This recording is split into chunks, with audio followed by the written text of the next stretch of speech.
Welcome back. Remember, we're talking about sales sustainability, things that will keep you in the game for an extended period of time.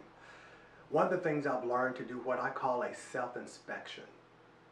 So back in my sales career, I would often have one-on-ones with my leader. And ideally, these one-on-ones will help keep me on track, to keep me focused on the goals and objectives that the company has set for me. During these one-on-ones, I never liked it criticism. Now, constructive criticism is appropriate and I welcome it, but at the same time, I wanted to stay one step ahead of my boss, meaning that I know what I'm supposed to do. I just need to do it. And then at times, if I was venturing off, I wanted to be able to self-correct. So during the one-on-ones, I can be in alignment with my leader, thus not creating stress and additional anxiety because I knew that I was doing what I was supposed to do during the course of the regular business day. Again, I'm very disciplined, have really good time management skills, and I really don't like the idea of my boss micromanaging me. Well, if I don't like that, it means that I have to take responsibility and do something about that so that doesn't happen, which takes me back to self-inspection. So self-inspection is almost like a checkup from the neck up. This is mental. These are things that you know that you're supposed to do, and I just encourage you to do them.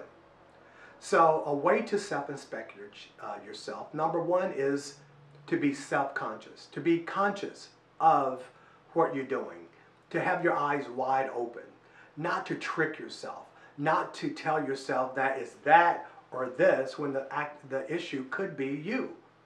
There are times that we venture off track, and that's okay. It happens to the best of us, but you want to self-correct to put yourself back in alignment. So being consciously present with who you are, your activities, the things that you're supposed to do and how you're doing them is really important. Now, there are some areas of opportunity, of improvement. That's great. Receive that information so you can get back in alignment and on track.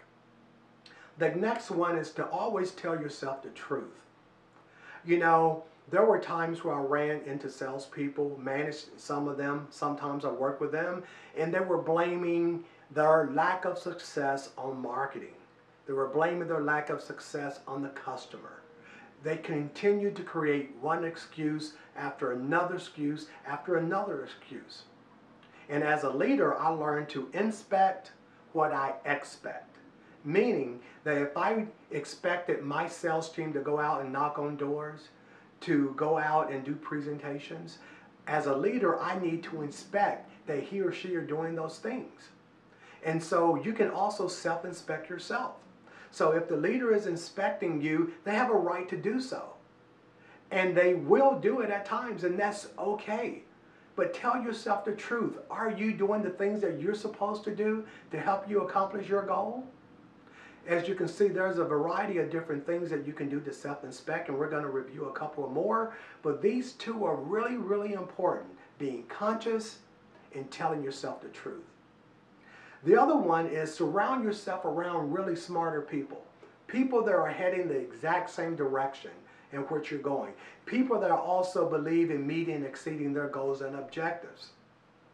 Now, I believe in helping my fellow team members and cohorts.